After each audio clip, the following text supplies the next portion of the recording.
Cette année, malgré l'épidémie de Covid-19, les investissements étrangers en direct dans la ville de Shanghai ont battu un nouveau record. Donc, quel est aujourd'hui l'état des lieux des investissements français en Chine et quel est l'état des lieux des esprits, des états d'esprit des entrepreneurs françaises qui sont en Chine ou qui souhaitent s'installer en Chine?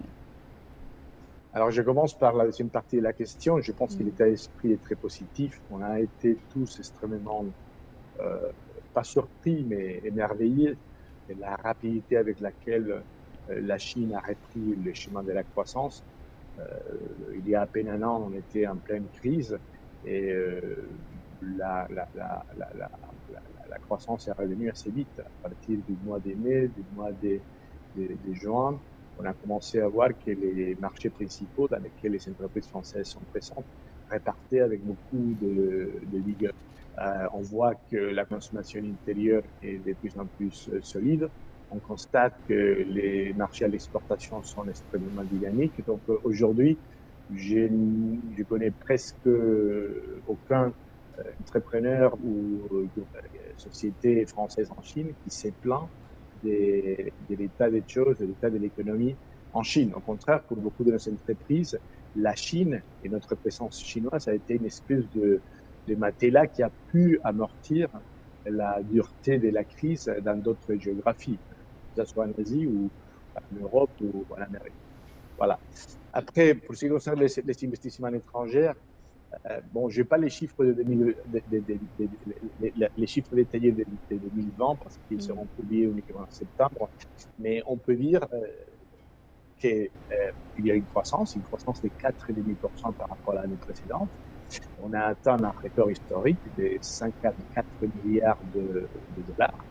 C'est vraiment beaucoup. C'est 6 milliards de plus que l'année précédente et 30 milliards de plus que 10 années avant. Mais au-delà du chiffre, ce qui me satisfait le plus, c'est euh, le, les domaines dans lesquels les sociétés étrangères sont en train d'investir en Chine. Et c'est là que l'on observe le changement profond du modèle économique chinois. Si vous Mm. regardez les chiffres avec un peu de perspective, vous verrez qu'en 2020, Mm. les secteurs manufacturiers et les secteurs immobiliers ont été toujours très importants.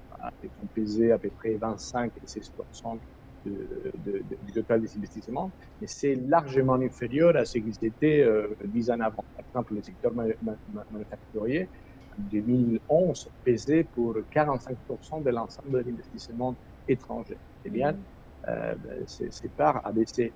Et qui ont pris des parts de marché, basiquement les secteurs les plus porteurs de l'économie chinoise, qui représentent ces changements de modèle, donc, et la tertiarisation de l'économie chinoise, donc les services, toute la partie relative aux nouvelles technologies,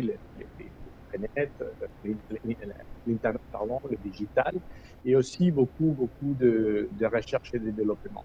Donc, ce sont les trois secteurs qui ont progressé le plus et qui reflètent, comme je disais il y a une seconde, cette transformation radicale du modèle économique de la Chine qui est passé d'une économie portée par les manufacturing, par la production, à une économie qui est beaucoup plus portée par les services, par l'innovation et par la recherche. Non, je peux Après, oui.